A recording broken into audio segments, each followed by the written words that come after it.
हरे कृष्ण सभी को। हम आपके लिए मार्गशीर्ष मास का पहला अध्याय लेकर आए हैं। नारायणं नमस्कृत्य नरं चैव नरोत्तम देवी सरस्वती चैव लतो जायमुदीर्नष्ट प्रायशु अभदेश नित्यं भागवत सेवाय भगवती श्लोके भक्ति भवती नष्ट की। अर्थात भगवान नारायण सभी नर में श्रेष्ठ नर और देवी सरस्वती को नमस्कार करके इस पुराण आदि का पाठ करना चाहिए।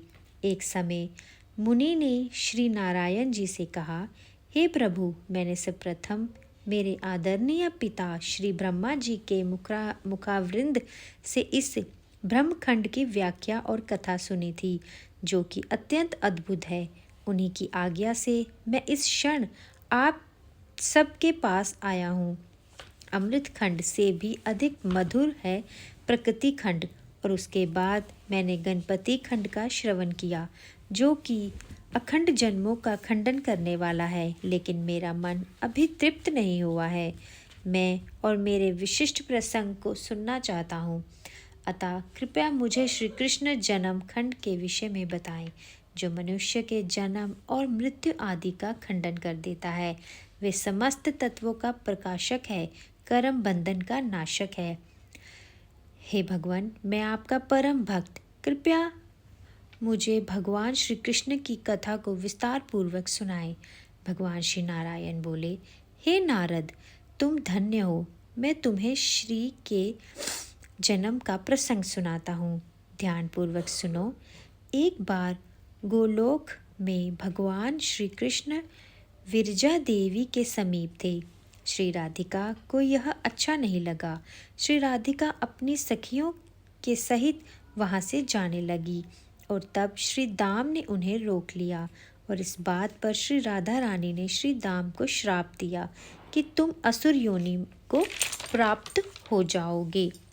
तब श्री दाम ने भी श्री राधिका को यह श्राप दिया कि आप भी मानव योनि में जाएं। वहाँ गोकुल में श्री हरि के ही अंश महायोगी रायन नामक एक वैश्य होंगे। आपका छाया रूप उनके साथ रहेगा, अतएव भूतल पर मूढ़ लोग आपको श्री रायन की पत्नी समझेंगे। श्री हरि के साथ आपका विछोड़ा रहेगा।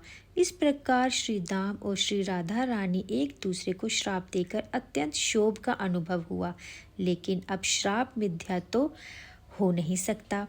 इसीलिए श्री कृष्ण ने श्री दाम को संतावना देते हुए कहा कि हे श्री दाम, तुम त्रिभुवन विजेता सर्वश्रेष्ठ शंखचूड़ नामक असुर बनोगे, और अंत में श्री शंकर के त्रिशूल से तुम्हारी मृत्यु होकर यहाँ तुम वापस मेरे धाम में लौट आओगे। उस समय श्रीमती राधा रानी अत्यंत अंशुपात करने लगी, अर्थात रोने लगी। तब भगवान श्री कृष्ण ने उनके पास जाकर प्रेम से कहा, हे प्रिय, वाशकल्प में मैं पृथ्वी पर जाऊंगा और ब्रज में जाकर वहाँ के पवित्र कानन में तुम्हारे साथ विहार करूंगा, और मेरे रहते हुए तुम्हें किस बात का भय। इस प्रकार भगवान श्री कृष्ण ने राधा रानी को आश्वस्त किया, और उधर विरजा देवी नदी बनकर बहने लगी। उनके और श्री कृष्ण द्वारा जो 7 सुंदर पुत्र हुए थे, वे थे लवन, इच्छुक, सुरा, ध्रुव, दिधि, दुग्ध और जल। रूप 7 समुद्र बन गए। वास्तव में यह सभी श्रीमती राधा रानी और भगवान श्री कृष्ण की लीला थी, जो कि ब्रज में परम दिव्य पवित्रनम और विलक्षण प्रेम रस धारा बहने के लिए निमिम रूपों से ही की गई थी। और इसी निमित्त से परम भगवान श्री कृष्ण और श्रीमती राधा रानी ने वारा कल्प में पृथ्वी पर अवतार धारण किया। श्रीमती राधा रानी वृषभानु के घर में प्रकट हुई, और भगवान श्री कृष्ण गोकुल में आ गए। इतना कहकर श्री नारायण चुप हो गए। और फिर नारद मुनि ने कहा, हे वेद वेदाओं के श्रेष्ठ नारायण, किसकी प्रार्थना से और किन कारणों से भगवान जगदीश्वर श्री कृष्ण ने इस भूतल पर अवतार लिया था?